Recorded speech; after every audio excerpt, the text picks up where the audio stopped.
This video is for educational and entertainment purposes only. Now let's get going. What is going on, you guys? Today I am here to talk to you about Dbol, also known as Dianabol.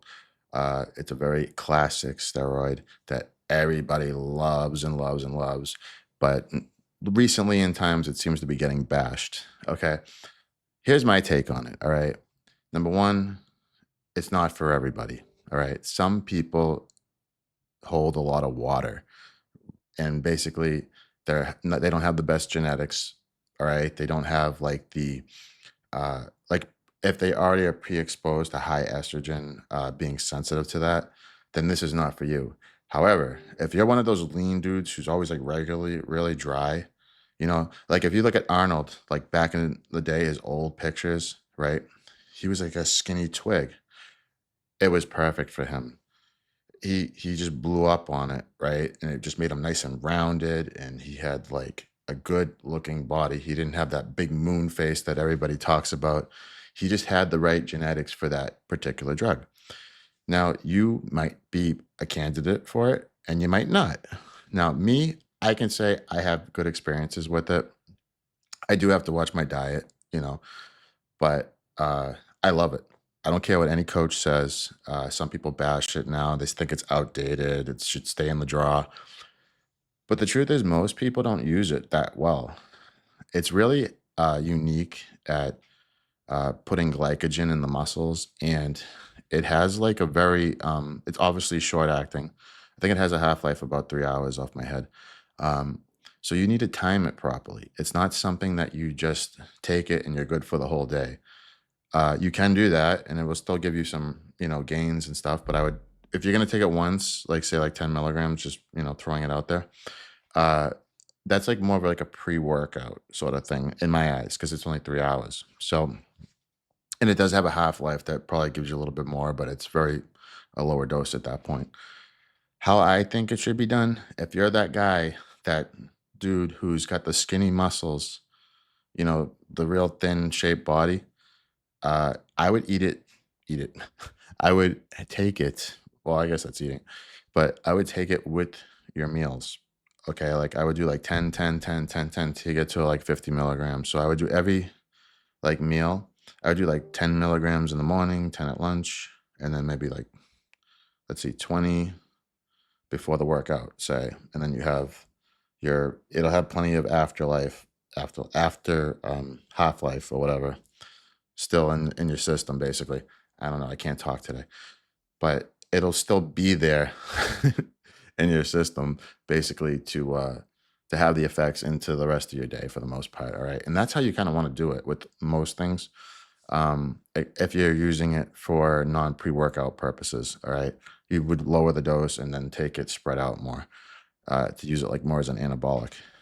So D-bol is it's a testosterone based drug, and I would say that it's definitely not outdated. It's definitely for, like I said, a certain class of people, and I can tell you, it gives pumps like no other. It makes you feel great.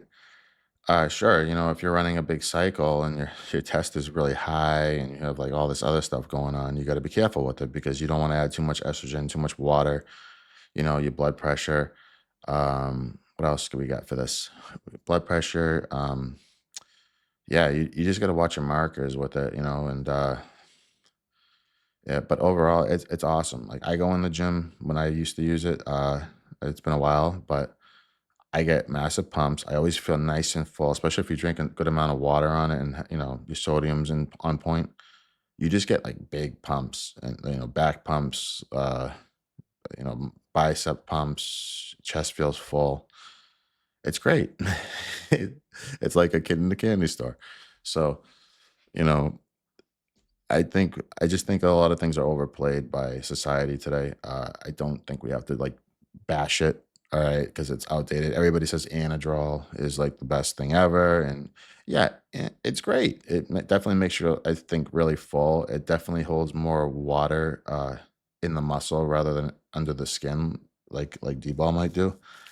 Um, but it also comes with horrible appetite. You can't eat as much.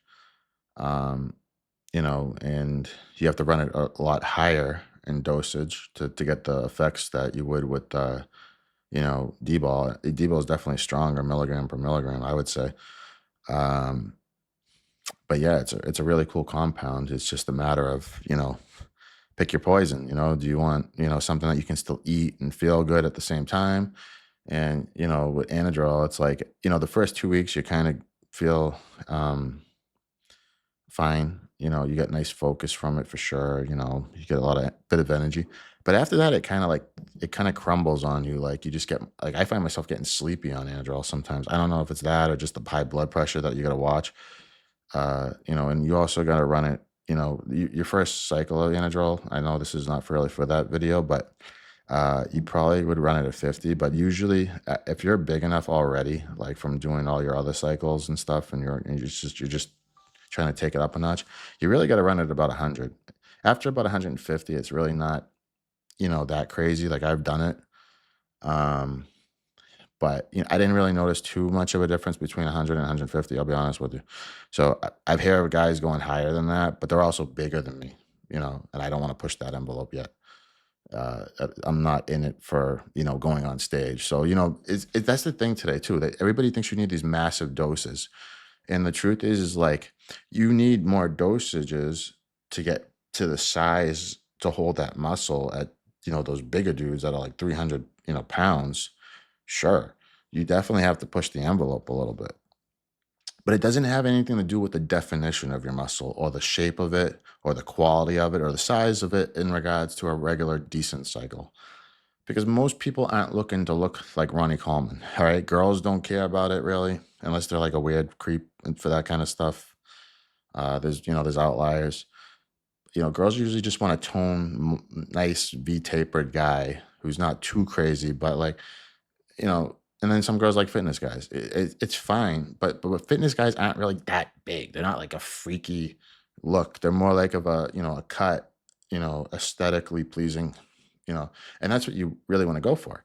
You don't want to go for like a freak show because then it's kind of weird. I would never want to be on stage and look like Jay Cutler ever. I don't care even if I can get the size, and I have decent genetics, but I just wouldn't want it. It's not me. I don't think it's attractive. You go look at those guys in the 70s, they look amazing. 70s, 60s, 70s, early 80s. They look like models. Like they look like statues cut out, you know. They they didn't, they definitely took the same stuff. Like it wasn't anything different, but their diets were a little bit different. Um and today it's just like it's size, size, size, but there's no definition, as far as I'm concerned. Yeah, when they cut down for like a show, they definitely show it. But the guys back then, they had definition, even off season, on season, whatever, or off season, when they're in the cut, whatever. They had it. They looked great. And I, looked fine. So that's what I'm a proponent of uh, pushing people towards. I know getting cut is also, fine. If you want to be cut and lean, I think that's great. You can diet down. But when it comes to like putting on muscle, I think you should know based on your body uh what looks good for you. Because I've seen some dudes, right, on YouTube, and I watch the videos of them and their head is so small and the body's so big. Like they're out of proportion. They have like big syndrome, like they're just gonna get big, big, big, but their head and neck are still small, like so they look weird. So you have to know your silhouette, so to speak, I guess the word is, for how big can you get and still look really good for your size of your face and whatever. You know, the idea is to really, I mean, bodybuilding's about art as far as I'm concerned. I don't think there's it's not really. I mean, sure, women come with it sometimes, because you're in shape. Of course, they're going to be attracted to you. You know, who wouldn't, right? Because they don't want to go to the supermarket and get the guys with their, belts, the bellies hanging over their belts. They want a guy that looks physically fit and takes care of himself. It's just a side effect of working out, you know. But it's not about like impressing them, is what I'm saying. It's just about taking care of yourself, admiring your hard work, and um and just showing the work that you put in. And, everybody thinks that, taking things like this is cheating. Well, I'll tell you the truth is everybody who thinks that is watching football players and basketball players and hockey players, and they're all taking shit too. They just don't take as much and they don't take it for as long. They have when they're training in their off season, they're always doing little things and taking growth hormone and all that fun stuff.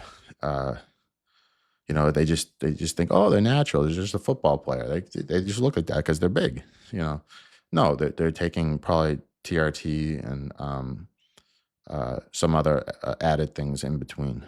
So it's just kept hush hush because it's a money making sport, and wherever there's money, on the line, people are going to do different things.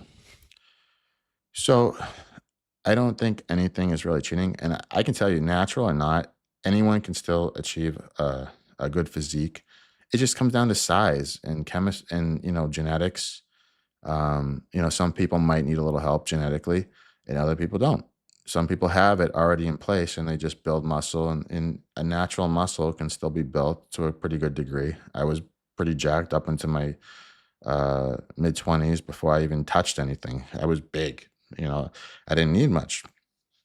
But what happened is, you get older. I'm in my mid 30s now, and nature kicks in, and you get a little more tired. You don't have that, you just don't have the same energy to train after a while, and you can like we still train hard. It's just like it's different, like before I could train, I could go out, I could party, I could do whatever, now it's like do I do party or do I train, it's you just make little sacrifices more.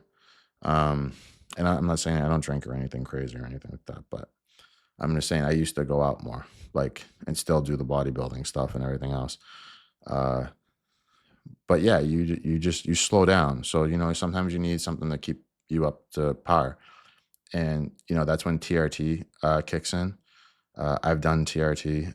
The thing is, it's stupidly expensive, and it's a stupid waste of time if you can find someone, who's a coach that knows what they're doing. Similar, because I'll be honest with you, there's coaches out there that are smarter than goddamn doctors. Okay, there's coaches out there who are smarter than doctors, and if you know meet enough of them, like I have, uh, they will take better care of your health at a fraction of the cost. I mean, what's like a phone call confrontation just to go over your health markers when you can get, you pay all this stuff out of pocket, when you go to like a TRT clinic, like it's always big money, like, it could be like $300 to $500 just for a freaking one bottle of test that they give you. And and plus the other stuff you have to buy, like the needles and the um you know all that crap, what comes along with it, like they prescribe you like a Aromacin and things like that.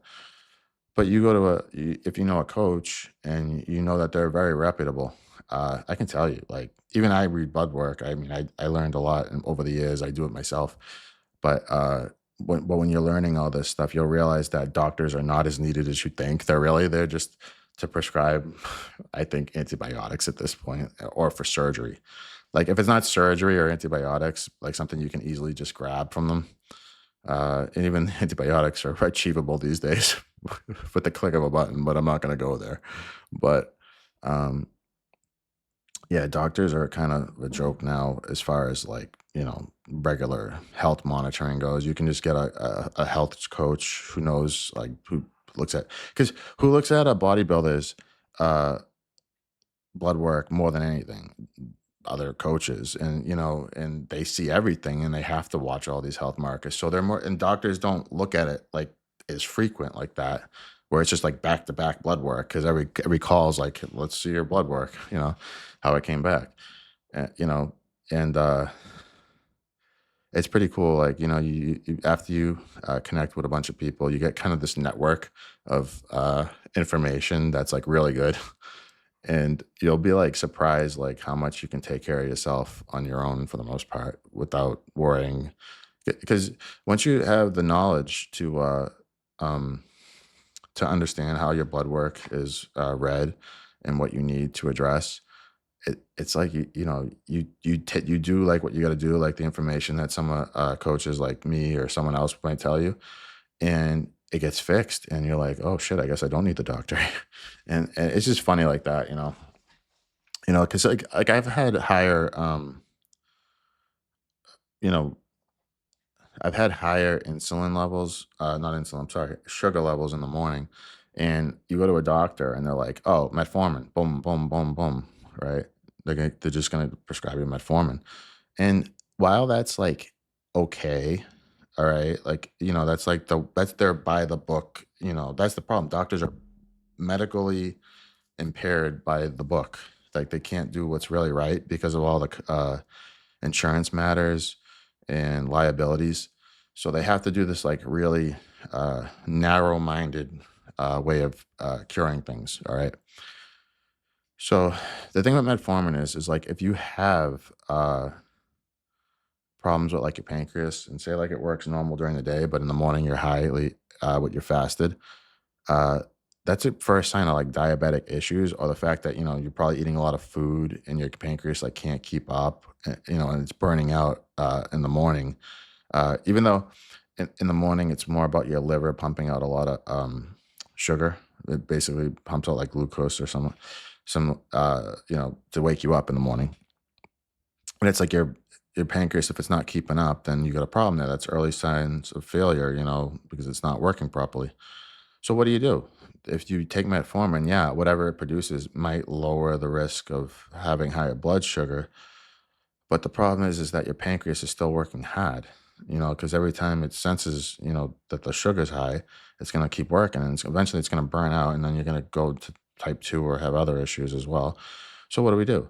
We supplement insulin, long-acting insulin like Atlantis, and that kind of sponges up the problem that your pancreas is having, and would um it basically would help reduce the work that your pancreas is doing, and then it gets time to relax, recover, regenerate, and you're prolonging bad things from happening that way.